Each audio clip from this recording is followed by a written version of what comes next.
Time now to bring in David Tereshchuk with the Media Beat. Of course, the Media Beat can be heard here on Fridays, rebroadcast on the weekend, and early next week in the noontime hour. David also has his own website, themediabeat.us. He's also a PBS television correspondent reporting on ethics and belief. And I do believe he's still in the media capital of the world, New York City. Hi, David. Hi there. Yes, I am back in the media capital of the world, New York City. I've been in Maine, but I'm here where everything's buzzing right now. There's just a lot of buzz. There's so many different ways one can go where we are here. I guess the first one I'll go with you is what has happened with now Israel letting one of the Congress women head over to Israel to see her grandmother, but the other one has not been cleared to come in after the president made a mention of it. What do you take this as? This is just this the Trump way of trying to win a Jewish vote that I think would be split by this? It could well be involved. There's also, of course, the fact that Prime Minister Benjamin Netanyahu in Israel is running for election again. Only a few weeks before that election is held, he had a troublesome experience with the last election, although he got a lot of help from Donald Trump then, and it's probably it makes a lot of sense for him to keep in step with Donald Trump now as this election comes. And Congresswoman Rashida Tlaib is the one out of the two banned Congress members who is actually a Palestinian herself. So no wonder the Israelis began to walk things back only this morning, and agree that she, not Ilhan Omar, the other congresswoman, who is Somali in origin, but both of them are American citizens, of course. That should be stressed from the get-go.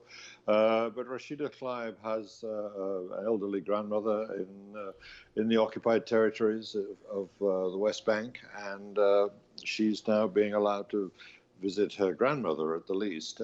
They've set some conditions on this, the Israeli authorities, saying that while there she cannot engage in anything that they would describe as advancing the cause of boycotts against Israel. One of the reasons that the visit was regarded as controversial in the first place.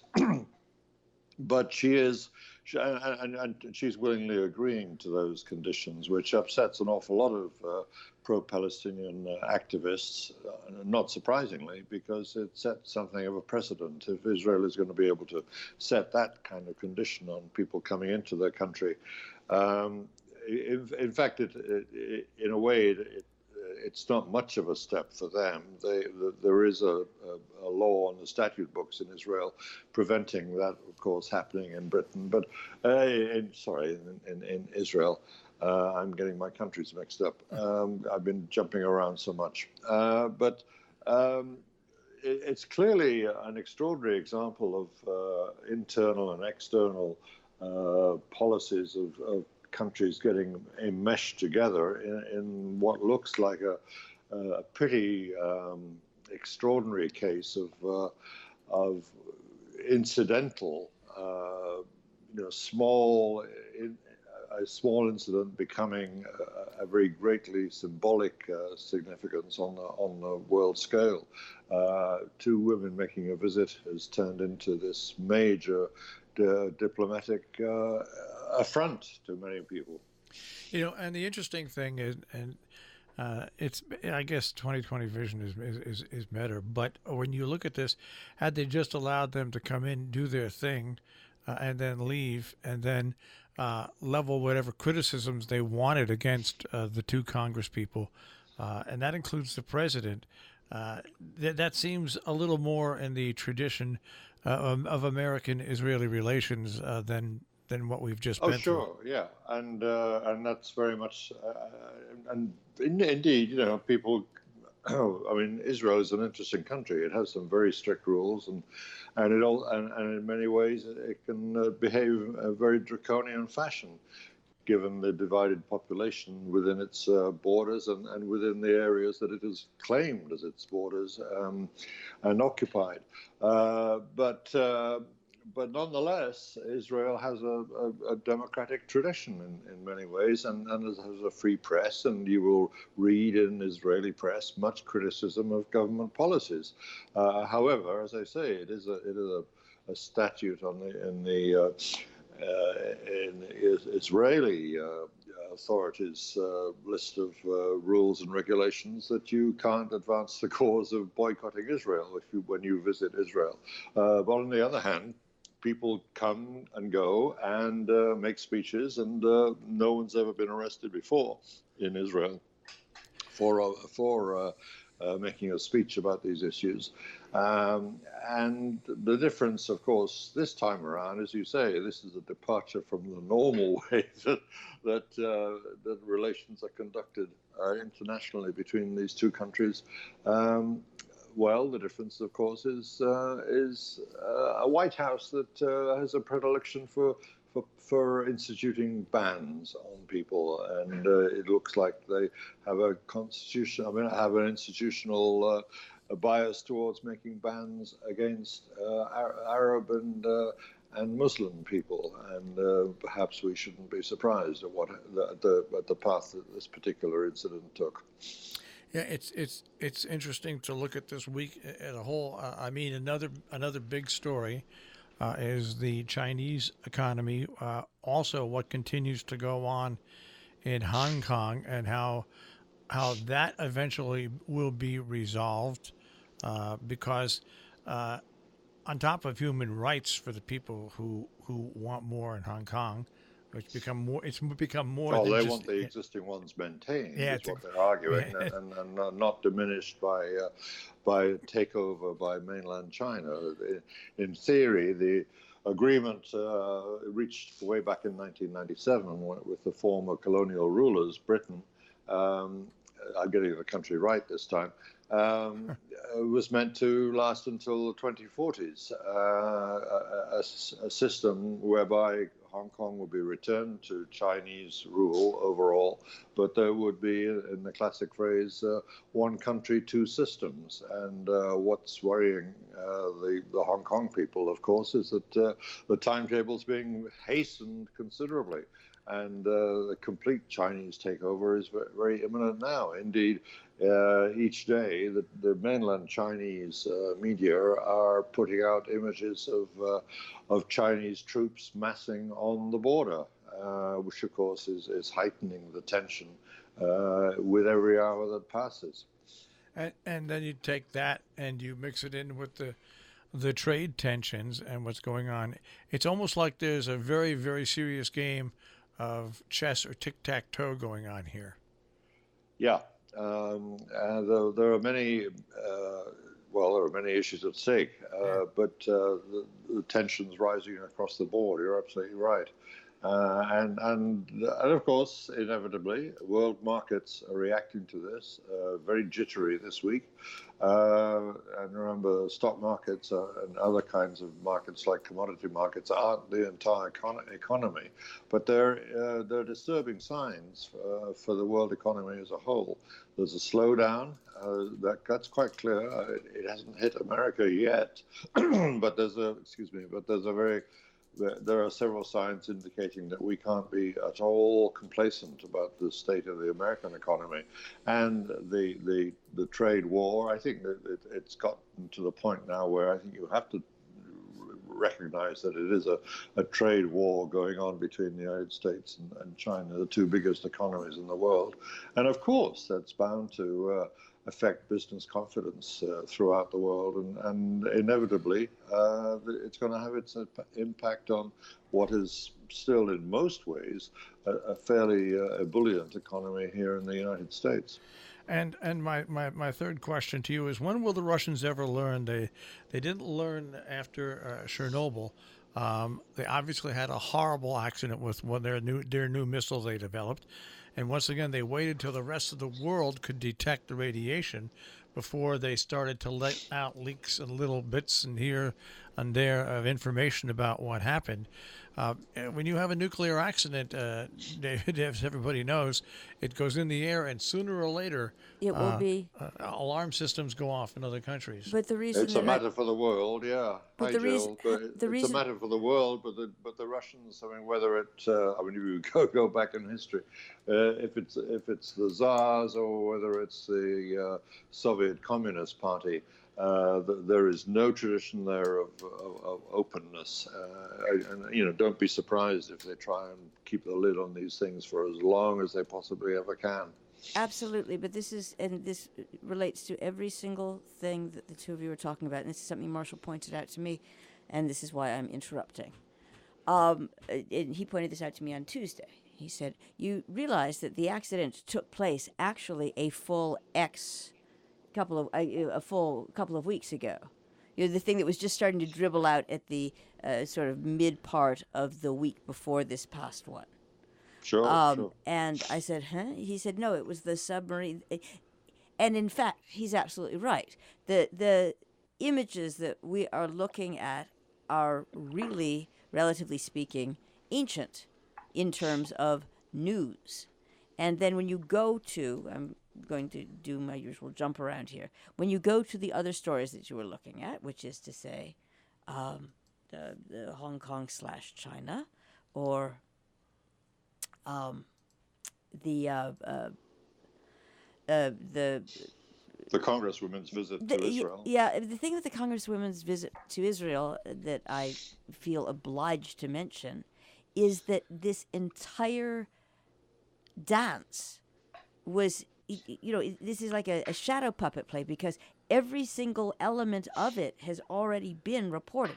This will happen, then this will happen, then this will happen, then she should apply on humanitarian grounds, and then I don't know, was it Schumer? Somebody visited her grandmother last week. But there's more to it than just the either or, and I think the medium only supports this side or this side, and yet there's so much, I'm not talking about the sides, but there's just so much detail or nuance that doesn't begin to filter down. And that's, I don't know what to do about it, but it's intensely frustrating if you're looking for an informed electorate. Sure, and detail is what journalism is based on, and yet in the broad sweep of things, detail is the last element of a story that we ever expect now. It's as if the broad brushstroke has taken over completely. And it's not everywhere, I have to say. I mean, you can still drill down, but you have to make the effort. You have to make the effort to drill down into sometimes quite lengthy pieces to get the supporting detail. And that's a shame. I mean, if journalism can't have the confidence to put the detail up there high and available to see it for all of us to see, that it's an acceptance of defeat, that we've fallen into the abyss of the short attention span world, and we're not going to even try. Well, I think we have to keep on trying and presenting all the detail, all the nuances, if we can, and if we lose viewers and readers in the process, well, tough, but we have to keep on doing it. And I come back to whose responsibility is it? There's, written on August whatever, the letter, I would like to request admittance to Israel in order to visit my relatives, and specifically my grandmother, who's in her 80s, on congressional letterhead. Exactly as you could have predicted. I guess what I'm trying to say is you could have predicted it. It's like watching a what used to be called a B movie. Well, yeah. When diplomacy has become B movies these days. Yeah. But that's what I'm going back to. That's how it's reported, and that I just think it's such a massive disservice. I don't care about you or me or Marshall. We are technically speaking old, so we are able to.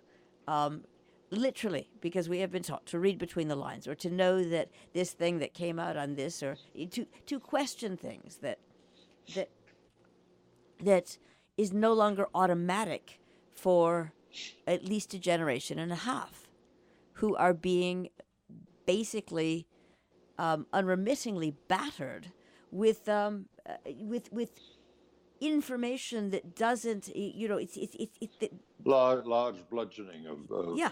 information, not the detailed stuff that I was just talking about, and you are constantly requiring of the media, and so you should. So often when we talk about this issue, it boils down to a cultural matter in the end. I mean, we have a vast educational responsibility here, and how we encourage a culture of questioning, a culture of young people who will automatically, as a matter of intellectual course, question what they receive as information, and require the detail, the substantiating evidence, the why is this so? Not just because you tell me it's so, but why do you know it to be true? What evidence do you have for it? That kind of question must be built into people's brain wiring. If we can possibly do it, and I guess it has to happen in the schools. The earlier the better, and the more insistent all the time, the better. Because, as you say, people at the moment are just being given the huge broad sweeps of information, if you can even call that anymore, and it becomes like something like a bad B-movie script all the time, because everything's so crudely rendered. But then again, we have at the top of the pyramid, as it were, a classic B-movie character leading one of the leading one of the most important countries in the world. Perhaps it's still the most important country in the world, arguably, and it's a B movie character calling so many of the shots. And yes, this is the big side, but then you can caricature my pal Alex Bojo. That's next. Boris Johnson, Prime Minister of the once most powerful country in the world, right? And one which can no longer quite believe it isn't the most important country anymore. Which, P.S., has been going on for ages and ages, and that's one of the things that makes that country great. It's just, the sun and also so infuriating. Right, yes. But the sun may have set, but you know what? We're going to proceed. And I'm a big proponent of that. And we're still fighting the Second World War, too, right? Well, and under Winston Churchill. But apropos, because the way that the Tsar is presented is very one-dimensional. By this I mean the President of the Russian Federation, and Tsar Vladimir. Yeah, Vlad. Sorry, but the Tsar. Pretty much everyone knows it because while this is massively democratic, at least according to our free press, just peel away the very littlest layer of saran wrap at the top, and he says, "I'm sorry, that's not." Believe me, you couldn't transpose these two democracies. Now, next, let's move to another oversimplification. That's called China. Oh, okay. So I have to say, the way that these, and when I say complex, I don't mean that it can never be resolved. I just mean you need to lend a few more brain cells to the operation to just even understand the massive number of interlocking pieces. And to state the obvious from the beginning, it's a big country, and indeed, multiple layers of not just complexity, but subtlety. Yeah. There's a lot going on. I mean, it was a communist country. It developed a capitalist economy against all the grain that was laid down by the all-powerful Communist Party. And so you've got that internal tension sitting at the heart of this vast country. And now, the pace of its extraordinary advancement to the position of being the second most powerful economy in the world is in itself an extraordinary achievement. And yet, against all the rigors of communist rule. And that doesn't make for an easily understood picture. No, but you have to acknowledge that the horses are the capitalist forces horses are out of the barn. Here's what a lot of people forget to acknowledge is that this great Chinese revival has been fueled by Hong Kong. Basically, I'll never forget years ago when I was golfing at Hotchkiss, and one of the parents who owned one of the biggest manufacturing companies in Hong Kong, I asked her if she was upset or worried about what would happen, and she said, "Absolutely not, because we are going to be the engine that pushes China into the next century, and we don't think that they will mess with that economic engine."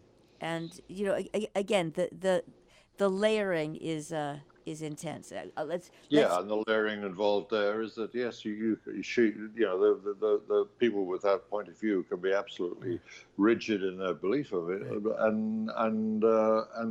and yet you get individual people, and you get a lot of individual people in a place like Hong Kong, quite prepared to put a spanner in the works, as it were. That monkey wrench is democratic claims for a degree of autonomy and self-rule and the ability to elect your own chosen officials. So little things like that are complicating that broad sweep of things, right? For the people who are so confident about the economic might of China winning the day. And that's the bit that again I would say more attention on that. Now, little known nuance about let's go back to the Congresswoman for 1 second. For about 2.5 minutes. No, for a very small fraction. The way they requested their visit was Jerusalem and Palestine. So you can see where they would not be the first to case it in those terms either. Correct, but and studiously and deliberately ignore, for nicety's sake, the state of Israel, right? Because so it's like they come from a particular political corner, and they're not the only ones to do that. I'm not saying they're not the only ones to do that and successfully gain access to Israel too. Don't forget that. And I am not saying anything other than you throw that into the story so that at least your mind is churning. Reject. At least it's going. I'm just trying to think of a way for people who consider that who have been told that they're intensely time deprived and there's just way too much to get around the broad strokage because because unless you're interested, you're basically not going to get information. Israeli government is its own worst enemy in public relations. That's true. It has a very sophisticated public relations system, and I can say operating, but they can also make some pretty bad missteps. I agree with you. That's why I say that, because my trainer is a former member of the JDL, the Defense League, the Defense Force, JDF, and he has dual citizenship. But and he'll be the first to tell you that. Israel should hire somebody really good at public relations because they believe they have. I know they think they have. That's the trouble. I know. They pay an awful lot for the public relations services that they hire. It's a pretty amazing story when you consider about their position on the world stage. And like I said, I don't know one person that I know isn't a supporter of Israel, but there are people getting very tired with the way Israel is in concert with the United States. It's just it's slowly becoming more and more untenable. But anyway. Well, and just by the way, there are people who aren't supporters of Israel, and that's Well, no, sure there are. They're fully entitled to their view. All right. Marshall doesn't know them, though. Yeah, that's all. I know. Oh, well, believe you me, I know them. All right, sir. All right. So, I mean, it's just in the interest of, it's just you're allowed to be what you are. That's my point. But be coherent about it. Funnily enough, in a democracy, you are, or you're supposed to be. You're supposed to be. And you just would think that that the Congress people would have been let in with extreme measures put on them, and no one would have been talking about this. Plain and simple, over and done with. It's kind of like this segment now, Jill. All right, then. Thank you very much, Marshall Miles and David Tereshchuk, the Media Beat. Over and done with. Thank you. Bye-bye. We'll speak to David next week here on the Media Beat on Robin Hood Radio. Once again, you'll find David at themediabeat.us.